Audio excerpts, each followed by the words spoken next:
શું તમે શિક્ષક બનવા માગો છો? તો તમારા માટે સારા સમાચાર છે.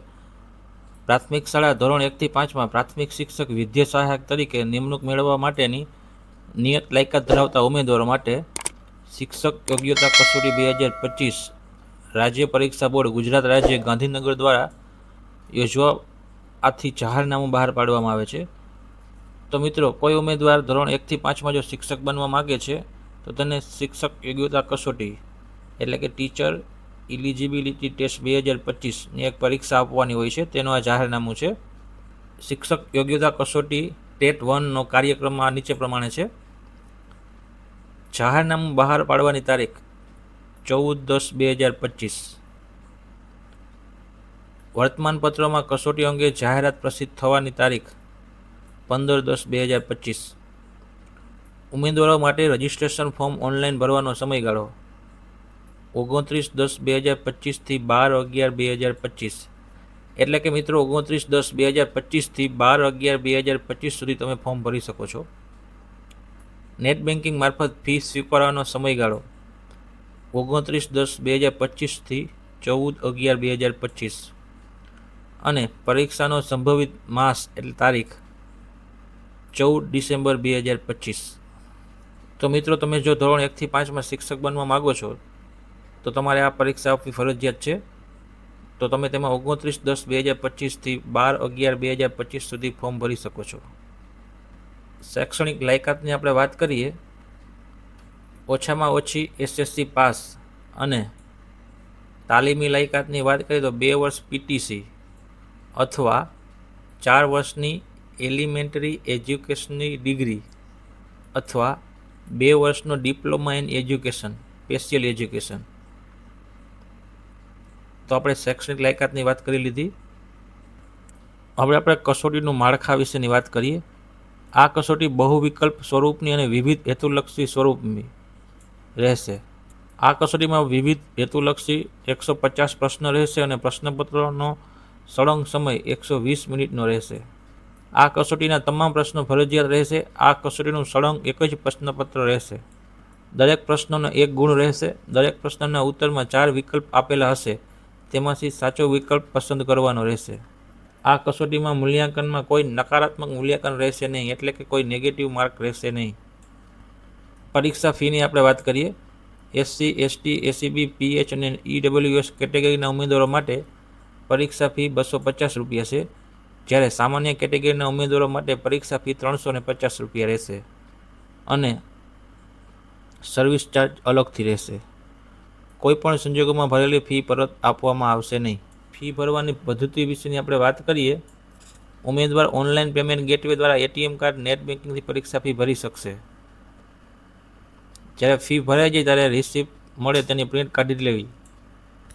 આપણે પરીક્ષાના કેન્દ્રોની વાત કરીએ તો કસોટી પરીક્ષા માટે નોંધાયેલ વિદ્યાર્થીઓની સંખ્યાને આધારે પરીક્ષાલક્ષી વહીવટી અનુકૂળતા અનુસાર રાજ્ય પરીક્ષા બોર્ડ દ્વારા કસોટી પરીક્ષા કેન્દ્રો નક્કી કરવામાં આવશે.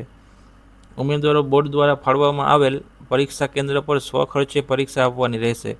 એટલે કે જ્યારે ફોર્મ ભરાશે તેની સંખ્યા ઉપર આધાર રાખે છે કે પરીક્ષા કેન્દ્ર કઈ જગ્યાએ આવશે. પ્રશ્નપત્રનો આપણે માધ્યમ વિશેની વાત કરીએ તો ઉમેદવાર જે માધ્યમમાં પરીક્ષા આપવા માટે નિયત લાયકાત ધરાવતા હોય તે માધ્યમમાં આવેદનપત્ર ભરવાનું રહેશે. ઉમેદવાર કોઈ એક જ માધ્યમની પરીક્ષા આપી શકશે. ઉમેદવારે જે માધ્યમમાં પરીક્ષા માટે આવેદનપત્ર ભરશે તે જ માધ્યમનું પ્રશ્નપત્ર આપવામાં આવશે. પહેલા વિભાગમાં બાળ વિકાસ અને શૈક્ષણિક શાસ્ત્ર રહેશે. તેમાં 30 ગુણ અને 30 પ્રશ્નો રહેશે. વિભાગ 2 ગુજરાતી ભાષા 30 ગુણ અને 30 પ્રશ્નો. તેમાં બીજા પેટા વિભાગો છે. હું તમને ડિસ્ક્રિપ્શનમાં આની લિંક આપી દઈશ તો તમે ત્યાંથી વાંચી શકો છો. વિભાગ 3 અંગ્રેજી ભાષા. વિભાગ 4માં ગણિત 30 ગુણ અને 30 પ્રશ્નો. વિભાગ 5માં પર્યાવરણ, સામાન્ય જ્ઞાન, શિક્ષણના વર્તમાન પ્રવાહો 30 ગુણ અને 30 પ્રશ્નો. અગત્યની સૂચના વિશેની વાત કરીએ તો ફોર્મ ભરવાની છેલ્લી તારીખ પછીથી વેબસાઇટ નિયમિત જોતા રહેવું આવશ્યક છે. હવે આ ફોર્મ ક્યાંથી ભરાશે? તો આ ફોર્મ OJSGujarat.gov.in અને ગુજરાત એજ્યુકેશન gov.in પર વેબસાઇટ ઉપરથી ભરાશે. ઓનલાઈન અરજી પત્રકમાં દર્શાવેલ વિગતો અંગે રાજ્ય પરીક્ષા બોર્ડ દ્વારા ખરાઈ કરવામાં આવતી નથી. આથી વ્યક્તિગત માહિતી, શૈક્ષણિક લાયકાત, અનુભવ તેમજ અન્ય વિગત માટે ઉમેદવાર પોતે જવાબદાર રહેશે. ઉમેદવારે પોતે ભરેલ ફોર્મની વિગત સાચી છે તેવું પ્રમાણપત્ર ઓનલાઈન આપવાનું રહેતું હોય.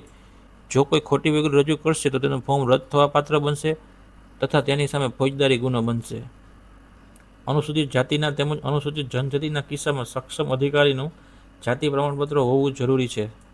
સામાજિક અને શૈક્ષણિક રીતે પછાત વર્ગના ઉમેદવારો માટે રાજ્ય સરકારે નક્કી કરેલા સક્ષમ અધિકારીનું સામાજિક અને શૈક્ષણિક રીતે પછાત વર્ગનું જાતિ પ્રમાણપત્ર તથા સામાજિક અને શૈક્ષણિક રીતે પછાત વર્ગ માટે સામાજિક ન્યાય અને અધિકારિતા વિભાગના ઠરાવ અંગે વખતોવખતના ઠરાવ મુજબનું સક્ષમ અધિકારીનું ઉન્નત વર્ગમાં સમાવેશ થતો ન હોવાનું નોન ક્રિમિલિયર સર્ટી પ્રમાણપત્ર મેળવેલ હોવું જોઈએ. EWSના કિસ્સામાં રાજ્ય સરકારશ્રીએ નક્કી કરેલ સક્ષમ અધિકારીનું પ્રમાણપત્ર હોવું જરૂરી છે. ઉમેદવારે વેબસાઇટ પર ઓનલાઈન ભરેલ ફોર્મની પ્રિન્ટ કાઢી તે ફોર્મમાં સહી કરી જરૂરી આધારો જેવા કે પરીક્ષા ફી ભર્યાની પહોંચ, જાતિ પ્રમાણપત્ર, ઉન્નત વર્ગમાં સમાવેશ થતો ન હોવાનું નોન ક્રિમિલિયર સર્ટી પ્રમાણપત્ર અને શારીરિક અપંગતા અંગેનું પ્રમાણપત્ર પૈકી ઉમેદવારને લાગુ પડતા હોય તેવા આધારો પોતાની પાસે રાખવાના રહેશે. જ્યારે જરૂરિયાત ઉપસ્થિત થાય ત્યારે ઉમેદવાર તે રજૂ કરવાના રહેશે. કસોટીમાં જનરલ કેટેગરીમાં ઓછામાં ઓછા 60% એટલે કે 90 ગુણ મેળવેલ હશે તો જ પાસ ગણાશે. અનુસૂચિત જાતિ, જનજાતિ, સામાજિક શૈક્ષણિક રીતે પછાત વર્ગ અને શારીરિક અપંગતા ધરાવતા ઉમેદવારોના કિસ્સામાં ઓછામાં ઓછા 55% એટલે કે 82 ગુણ મેળવેલ હશે તો જ પાસ ગણાશે.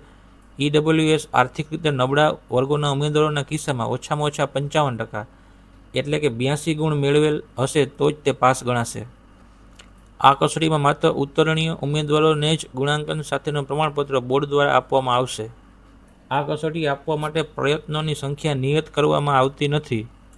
ગમે તેટલા પ્રયત્નો આ કસોટી આપવા માટે માન્ય રહેશે. એક વખત કસોટી આપી દીધા પછી કોઈ પણ ઉમેદવાર પોતાની ગુણાત્મક સુધારણા અને સારા મેરિટ માટે એક કરતાં વધુ વખત પરીક્ષા આપી શકશે અને તેની સ્થિતિમાં ઉમેદવાર શિક્ષકની ભરતી માટે ટેટની પરીક્ષા પાસ કર્યાનું જે પ્રમાણપત્ર રજૂ કરશે તે ધ્યાને લેવામાં આવશે. જાહેરાત અન્વયે વધુ માહિતીની જરૂર જણાય તો કચેરીના ચાલુ કામકાજના દિવસો, કચેરીનો સમય દરમિયાન બોર્ડની કચેરીના ટોલ ફ્રી નંબર જે અહીં આપેલા છે તે ઉપર સંપર્ક તમે કરી શકો છો. આ કસોટી પ્રાથમિક શાળામાં ધોરણ 1 થી 5માં પ્રાથમિક શિક્ષક, વિદ્યા સહાયક તરીકે નિમણૂક મેળવવા માટે જરૂરી લાયકાત પ્રાપ્ત કરવા માટેની છે. આ કસોટી પાસ કરવાથી પ્રાથમિક શિક્ષક, વિદ્યા સહાયક તરીકે પસંદગી પામવાનો હક મળતો નથી. આપણે ઓનલાઈન અરજી કઈ રીતના કરવાની છે તો આપણે 29/10/2025 બપોરના 14 કલાકથી તારીખ 12/11/2025 બપોરના 3 કલાક દરમિયાન ઓજસની વેબસાઇટ ઉપર જઈને તમે ઓનલાઈન અરજી કરી શકો છો. તો મિત્રો, આ હતું રાજ્ય પરીક્ષા બોર્ડ ગુજરાત રાજ્ય સેક્ટર 21 ગાંધીનગર દ્વારા શિક્ષક યોગ્યતા કસોટી ટેટ 1 2025નું જાહેરનામું. તો મિત્રો, તમને જો મારા વિડીયો ગમ્યો હોય તો તમારા મિત્રને પણ શેર કરો, આ પરીક્ષામાં ફોર્મ ભરી શકે. આભાર મિત્રો.